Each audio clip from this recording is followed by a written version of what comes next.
Starting your first novel is exciting, but it's also overwhelming. You're filled with ideas, but where do you begin? Here's a shocking fact. Over 90% of writers never finish their first book. Yes, 90%. That's a huge number. The good news? You don't have to be part of that statistic. I've been there. I've faced the frustration of staring at a blank page, not knowing what comes next. But with the right strategies, writing your first novel doesn't have to be a struggle. You just need a plan. In this article, I'm going to share 6 game-changing things I wish I knew when I was writing my first book. These tips will help you stay on track, build momentum, and avoid some common mistakes that most writers make. Whether it's finding your unique voice or creating plot twists that matter, you'll get real, actionable advice that can transform your writing journey. If you're ready to finally finish your novel and turn your idea into something unforgettable, keep reading. The first step is easier than you think. Chapter 1: The why behind every word. Mastering the heartbeat of your story. When you're starting your first novel, it's easy to get lost in the plot. But here's the trick: start with the why. Why are you telling this story? What is the deeper message you want to convey? It's not just about events unfolding, it's about making your readers feel something. Even best-selling authors like J.K. Rowling claim that the heart of a great story is its emotional core. The more intentional you are about this, the clearer your path becomes. Take the time to answer tough questions early on. Are you writing to explore a personal belief? Or to challenge a common narrative? According to author Stephen King, a good story is driven by an idea that nags at you. Don't shy away from the tough stuff. That's where the magic happens. In fact, books with a solid central theme sell better because readers connect with them on a deeper level. This is why a book like The Alchemist has resonated with so many. Its theme of pursuing your personal legend is clear, relatable, and purposeful. Great stories don't just entertain, they evoke an emotional response. It's easier to keep writing when you know why you're writing. Chapter 2: Plot twists that matter. Making surprises feel earned, not forced. We've all seen the twist that came out of nowhere. The one that felt like a cheap trick to shock the reader. But the best twists are earned. They don't come from nowhere, they grow organically from your story. Take Gone Girl by Gillian Flynn. That twist wasn't just for shock, it made us question everything we thought we knew about the characters. A twist should challenge the assumptions you've built in the reader's mind. It's like a chess game, you set up the pieces carefully, and then, when the moment arrives, the twist hits hard, but it doesn't feel forced. According to writer John Truby, a twist that changes the story's direction should always come from the character's inner conflict or desire. It's not about throwing in surprises just to mess with the reader, it's about delivering a moment that makes sense, even if it's unexpected. Statistics show that plot twists increase the book's rereadability, which is why many thriller and mystery novels rely on them. A plot twist should make the reader want to dive back into the story to see what they missed the first time. Always ask, does the twist fit into the overall theme? If not, it's probably a gimmick. Chapter 3: Voice over everything. Cultivating a unique narrative tone. Your story's voice isn't just about what your characters say, it's about how they say it. This is something I wish I knew when I first started writing. Voice is what gives your story life. Think of it as your book's fingerprint, it's what makes it unique. To Kill a Mockingbird wouldn't have been the same without Scout's innocent, yet insightful, voice. To develop a strong voice, you need to start by knowing your characters. What do they care about? How do they see the world?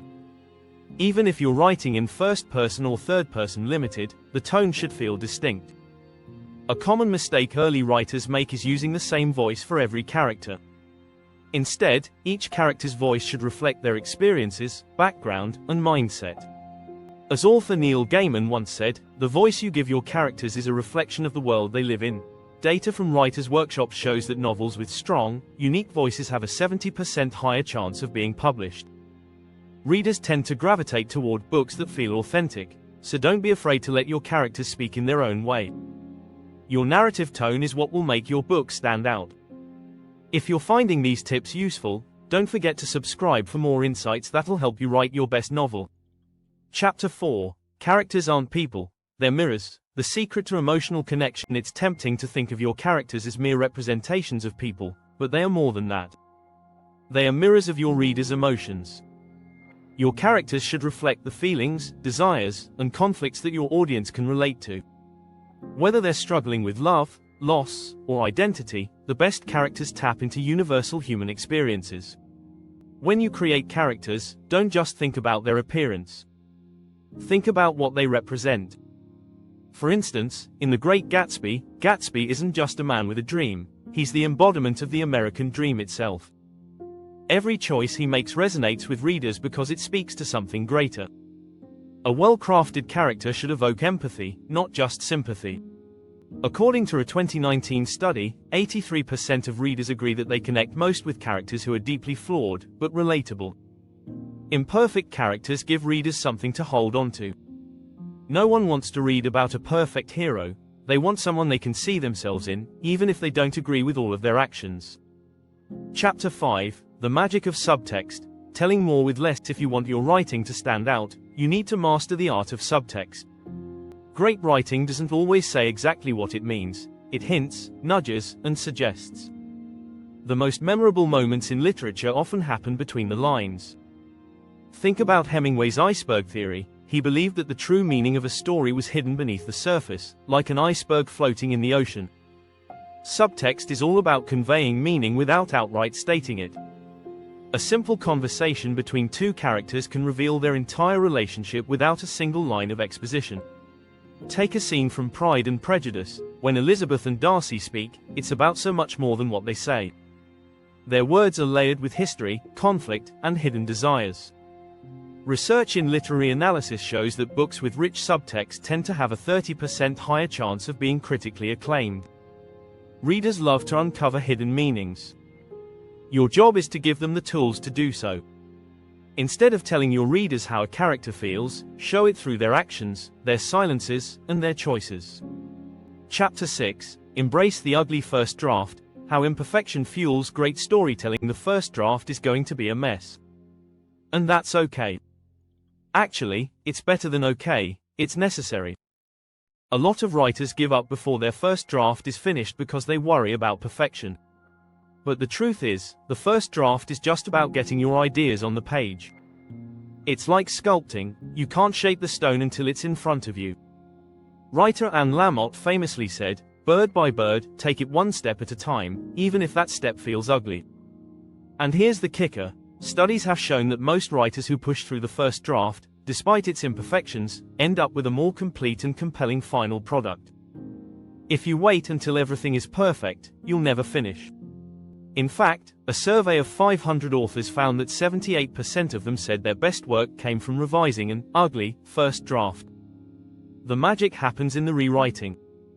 So, don't worry about having a perfect beginning, just get the words down and refine them later. If you found these tips helpful and want to keep improving your writing, don't forget to subscribe for more exclusive content that will help you finish your novel like a pro.